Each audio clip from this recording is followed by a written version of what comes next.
మాట్లాడుతూ my dear brothers and sisters of America 5 నిమిషాలు అరగంట తప్పట్లు మోగి అదే వారు మాట్లాడేటప్పుడు లేడీస్ అండ్ జెంటిల్మెన్ ఈరోజు మిమ్మల్ని నేను కూడా my dear sisters and brothers and sisters of Tirupati ఎంత ఉదయరంజకంగా ఉంటుంది. అందరూ నా సోదరేమణులంటే మన ఇప్పుడు జరుగుతున్నటువంటి అత్యాచారాలు నిలిచిపోతాయి లేదా, ఈ సంస్కృతిని ఈ కల్చర్ని మన కుటుంబంలో మనం పిల్లలకి తెలియచేయాలి. ఎక్కువ సమయం తీసుకొని నేను ఒక 9 బిందువులు మాత్రమే చెప్తాను. కుటుంబ ప్రబోధన అనే ఒక విభాగం ఆర్ఎస్ఎస్లో పనిచేస్తుంది. అంటే కుటుంబంలో పరివర్తన తీసుకురావాలి, కుటుంబంలో మార్పులు తీసుకురావాలి, కుటుంబము భక్తిమయంగా ఉండాలి, శక్తిమయంగా ఉండాలి, ఆనందమయంగా ఉండాలి. శక్తి ఉండాలి, వాళ్ళకి తిరిగిపాడుగా ఉండకూడదు, హిందూ భక్తిగా కూడా ఉండాలి. గాంధీ చెప్పినట్టు ఈ చెంప కొట్టి ఈ చెంప కాదు, ఈ చెంప కొడితే 10 చెంపలు పడతాం మనం. అటువంటి శక్తి కూడా ఉండాలి. 9 బిందువులు చెప్తాను, మీరు ఆచరించండి. ఆ 9 పాయింట్స్ ఎన్ని ఆచరిస్తారు తర్వాత.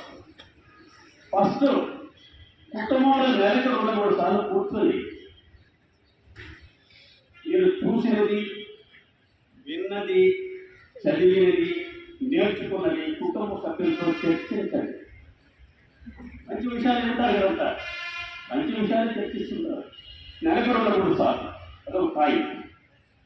తర్వాత ఈ కుటుంబానికి నెలకి ఒక్కసారి 2-3 కుటుంబాలను పిలవండి. భోజనం కానీ, అల్పాహారం కానీ, తేనీరు కానీ సరదాగా పిలవండి. సంబంధాలు పెరుగుతాయి. ఆ వ్యవస్థ మనకు ఉన్నదా ఒకసారి చెక్ చేస్తాం. ఫ్రెండ్స్ ఉంటారు, ఎప్పుడో కలుస్తాం, ఫోన్లో మాట్లాడుకుంటాం. ఇంటిని పిలిచి ఆప్యాయతగా ఒక సిగరేట్ ఇస్తే ఎంత ఆప్యాయత డెవలప్ అవుతుంది మీరు ఆలోచించండి. మూడవది, మన బ్రహ్మముహూర్తంలో నిద్ర లేయాలి. మన పిల్లల్ని బ్రహ్మముహూర్తంలో నిద్ర లేపండి. 304 నుంచి 5 గంటల లోపల బ్రహ్మాండ వ్యక్తులుగా తయారవుతారు. ఒక మలయాళ స్వామి వివేకానంద పెద్ద వ్యక్తులు 3 గంటలకి నిద్ర లేచేవాడు, మహా వ్యక్తులుగా తయారయ్యారు. మనకు అంత అవసరం లేదు, వివేకానందకి అవసరం లేదు, మలయాళ స్వామికి అవసరం లేదు. మన పిల్లవాడు మంచి ఉద్యోగం వస్తుంది చాలు, వాడికి 5 గంటలు లేకపోతే ఉద్యోగం వస్తుంది. 6 గంటలు లేపినా కూడా మంచి ఉద్యోగం, 1,00,000 ఉద్యోగం చేస్తున్నాం. అంటే మంచి వ్యక్తిగా తయారవుతారు.